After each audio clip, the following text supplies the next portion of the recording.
Hey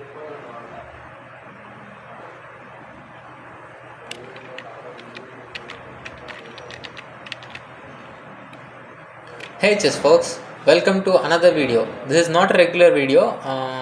This is the episode 1 of 100 Endgames You Must Know. See, I got this book 100 Endgames You Must Know, and I will be reading it as well as I will also be trying to teach you what I learned from that book. So, this is the first video, and this series will be continued. So, please make sure you follow the series so that you can also gain some insights from the end games. See the three phases: opening, middle game, and end game. End game is the most important because most of the games are either won or drawn or lost in the end game. One small theoretical knowledge can win you a game, and lack of that knowledge can either lose you or draw a winning position. So these are very important in my opinion. So I think this will be useful. So without any further ado, let's just jump into this. In this book, the first concept I went through is the rule of a square. So this series is beginner friendly, absolute chess beginners who just learned the basics, like how the pieces move, and started playing some games, and knows how to capture also can follow this, so that their visualization skills and future planning in the game also can improve, so that they can also this playing the end game also helps you in the opening and as well as the middle game. So this is useful for them. So I will give my best to make sure that beginners also can grasp the information, the complexity of the end game in a simple way. So let's start.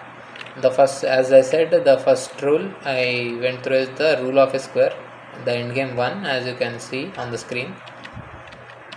I think most of you know it, but for those who don't know, let's start with this.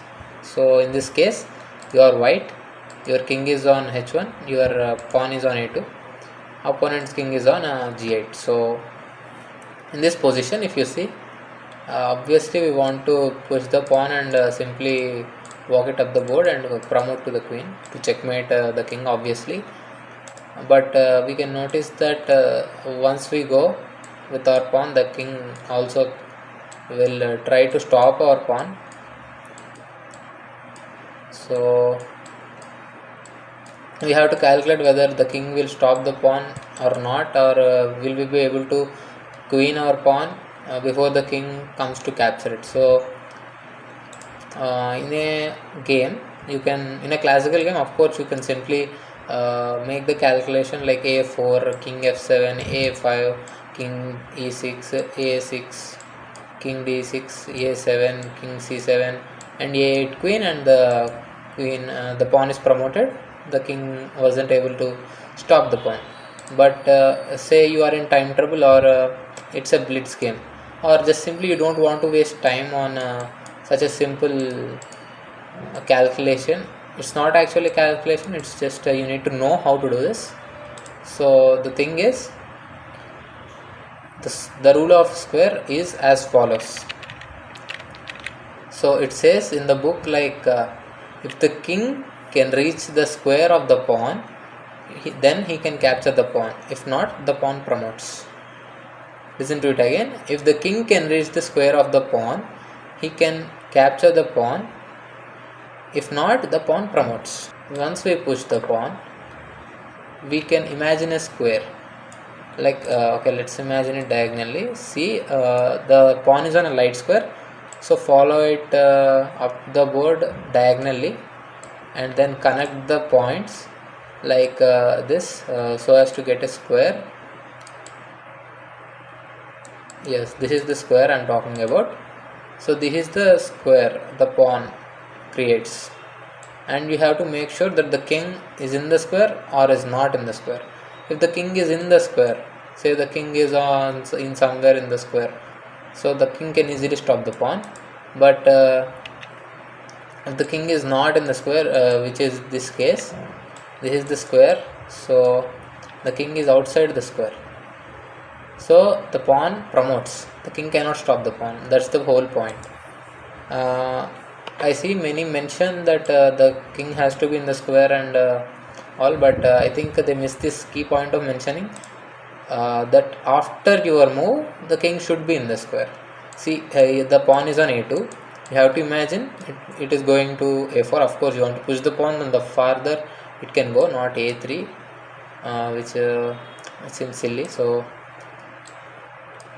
we want to push the pawn to a4, so imagine the pawn is on a4 and then create the square. Okay, so and then create the square and see whose move it is. It's black to move, so the king can move either to f7 or f8 to come near to the pawn, and both of those squares are out of our square, so the pawn promotes. See how did we do this? First we have to imagine our pawn being pushed to a4 and then make the square. Pawn is pushed to a4, pawn is pushed to a4, and then we make the square and then see whether the king can come into the square or not. Sometimes let's say, just for example, we go here and you don't know. See, now if you make the square, the king is outside the square at the moment, but as I mentioned earlier, you have to imagine after you make your move, is the king able to come into your square? After you make your move, it's black to move and the king should not be able to come into the square, which in this case he is able to, so the king can easily stop the pawn. All we are talking about in this situation is when the king is far away from his own pawn without being able to escort the pawn, and the pawn has to what you say, the pawn has to lead its life on its own without the help of the king. So in that case, this square rule applies. I mean, this square rule is useful. So a3 here, and then you can make the square as I said, and after making the square you can see that the king just simply enters and the king is in the square.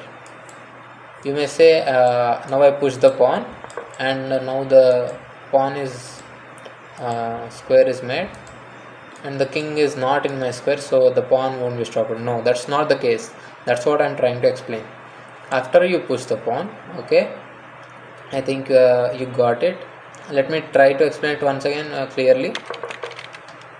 So in this position, right now we are making the square, so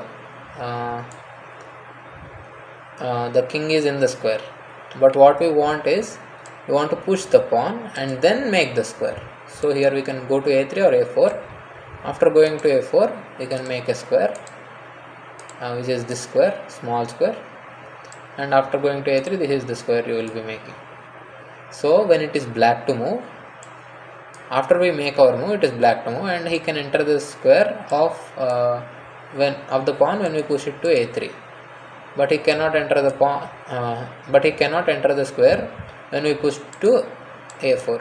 So we want to push the pawn to a4 so that the king cannot enter the square. See, after we push we should make the square and make sure the king cannot enter the square. Got it? So when you go a3, the king is not in our square but he can enter our square, so that's the problem. That's the point I'm trying to explain. Okay, I think you got this. So since the pawn is just simply too far from the king won't be able to stop this pawn because he is out of the square. See, this is the square, he is simply out of the square. And it also matters whose move it is. Now it is white to move, so we can make the square even smaller. But if it was black to move, say it was black to move, then the king is in the square and the pawn is easily stopped. So we keep on making the square small and the king runs out of the space and we just simply make the queen to win the game. Alright, so Now in the book, this is the second position. When possible, the stronger side's king will prevent its rival from standing in front of the pawn. If he succeeds, the pawn promotes. Okay, so we just learned the rule of the square, how a pawn can promote. So in this position, if we push the pawn, it's still winning, but if you just simply keep on pushing the pawn, see what happens. Actually nothing happens, but the point I was trying to make was, let's say you keep on pushing the pawn, black goes here, and you push your pawn and it's a draw. See how the evaluation dropped? Yes, so the point here is how many the pawn wants to go 1, 2, 3, 4 and 5 squares, and the king wants to block this square. The king wants to come to this square to stop the pawn from being promoted. So the king is trying to get into the back rank and stop the pawn. So without any risk, if you want to play, you have to play king c7 here, the best one, because now these 3 squares are covered, which means the king cannot touch these squares, and once our pawn enters this walks on this red carpet, it just simply starts rolling.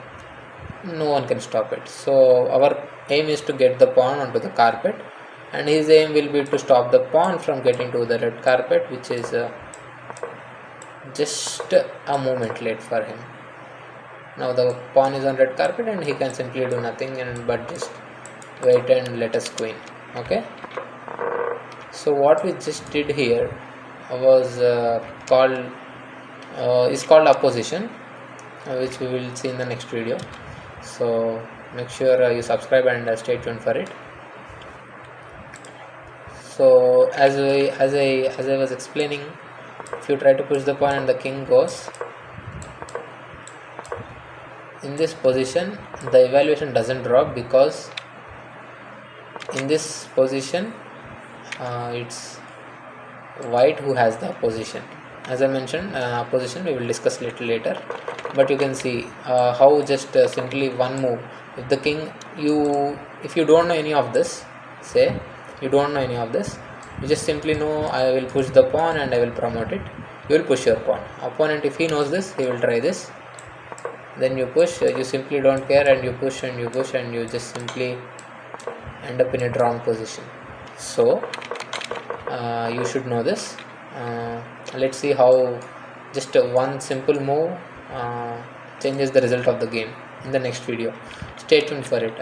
Thanks for watching, guys. Bye bye.